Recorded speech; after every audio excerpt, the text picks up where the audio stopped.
The glove is for my circulation, by the way. It's not it's not a fashion statement.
I'm talking to you, are you talking to me?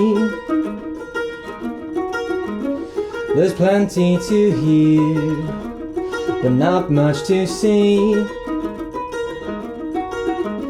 Will you listen to what I say? Will you take it day by day?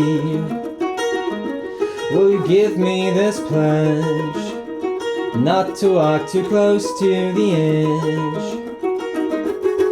Temporary phase that lasts for more than days. I can take it in my stride, but it doesn't make it right.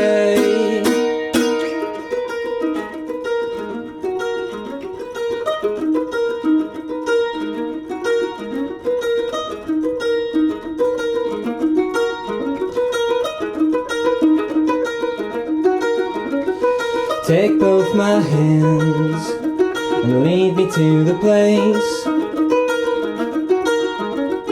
Stories and scars make lines upon your face.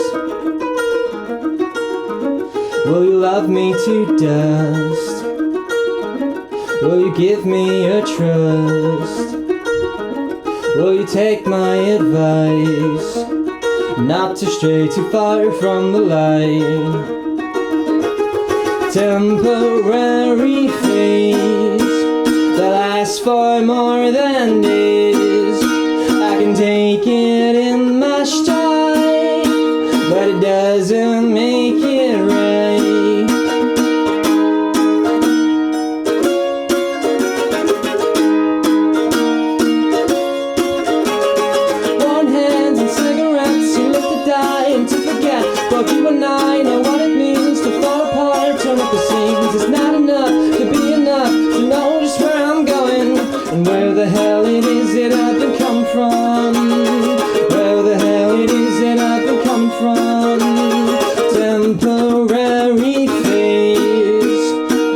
last for more than days. I can take it in my stride, but it doesn't make it right.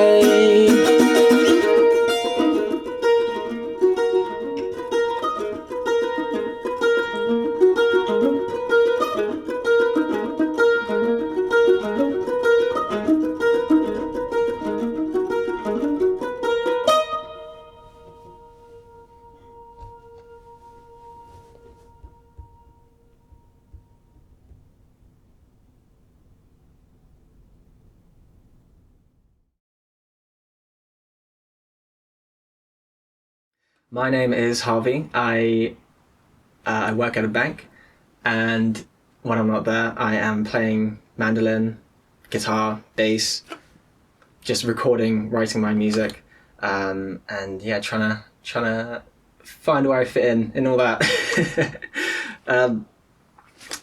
I've been playing music for a long while. I think since I picked up bass when I was like 15, I want to say, and for like a good several years, I just kept it to myself. Like, I don't think I told anyone at school that I played music at all.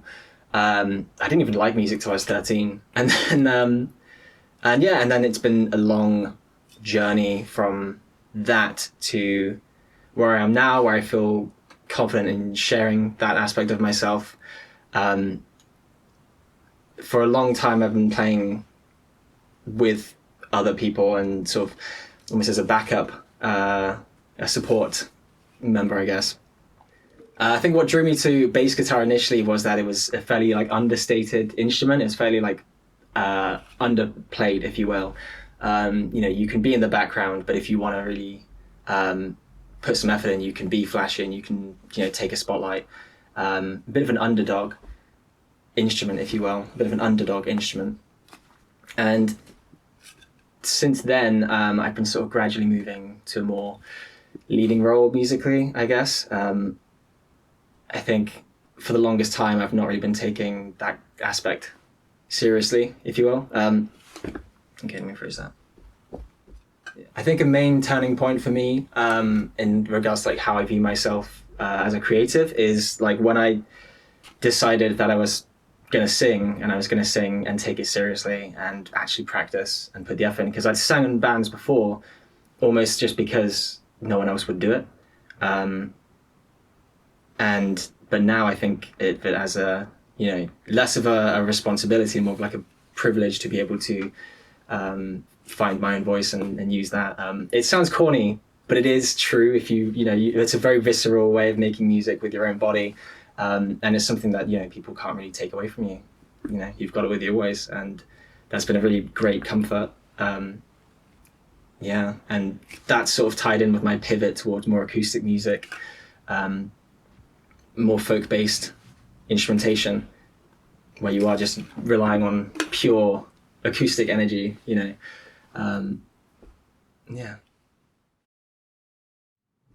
So a friend of mine had a banjo, like a tenor banjo, which is like a very similar tuning to the mandolin. And I was just sort of trying to figure out how to get like a sound out of it. And I came up with that riff for temporary phase. And then I sort of translated that to a few different instruments. And I had picked up the mandolin fairly recently at the time, so that was a natural fit. And the song itself, like lyrically, it's generally kind of, it's generally like a meditation around the subject of like distance between like two people or two concepts or, two points in time, I suppose. It's not narrative as such, it's more sort of freewheeling, if you will, but meandering. Which is very much me as a person, meandering. So the first part of the song, the instrumental, that was initially something completely separate, and that was something I just recorded in my own time to fill time, basically, just to see if I could do it, see if I could make something that sounded cool on just the mandolin. And it's only recently that I've been sort of considering how to put together a live set and how to incorporate the effects and and the sort of bigger picture of the sound, I guess, that I decided I could, in fact, bring that to live. I could, throw it into the looper and see where that goes. And so it was a fairly natural thing to just splice the two together. It's fairly left field, and I think if you can't get people on your side, you should at least surprise them. Yeah. So over the course of the pandemic, I was, as a lot of people did, I imagine, I was sort of taking a more insular look at myself creatively and trying to figure out what I wanted to sound like, and if I had complete creative control, how would I go about doing things. And so I went through several old ideas and recorded what I thought was the better of the two. And I kind of just like threw them out into the ether. Not a lot of build up, not a lot of hype or PR or promo, but I felt like at the time it was just important to like get something out there and just like prove to myself that I am a musician and I have something to offer people, even if no one watches it. So it's early days, but yeah, I feel good having put it out there and just having something that I can show people. I think as a creative, that's something that sustains me, is just being able to show people what I do.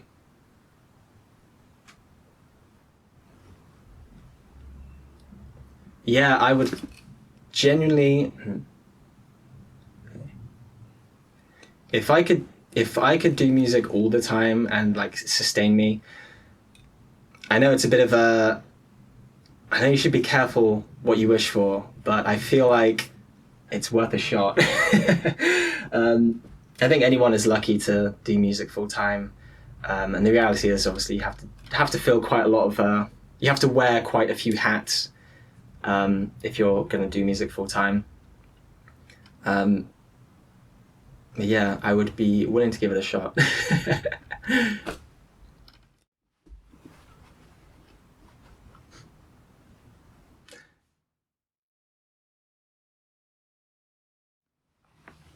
I've been thinking a lot about. Sorry, let me think. If I had like one sort of message for people out there, I'd say. Oh God. Okay, I need to rephrase this. Okay, I'm a very strong believer in catharsis as a sensation, as an experience. I think. Sometimes you just have to listen to like what your body is telling you and what your soul, I guess, is telling you. If something feels good, there is something to it, and maybe you should explore that and see where that goes.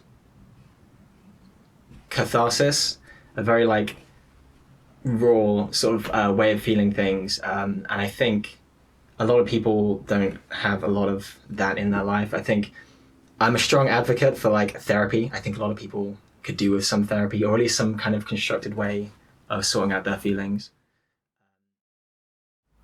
Back to what I was saying about catharsis, there's just something, if something seems natural, just explore that, see where it goes. Yeah.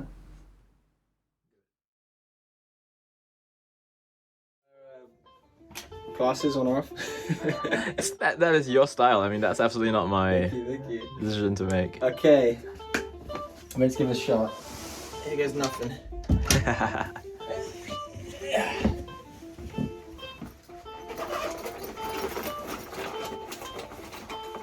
There we go. Okay.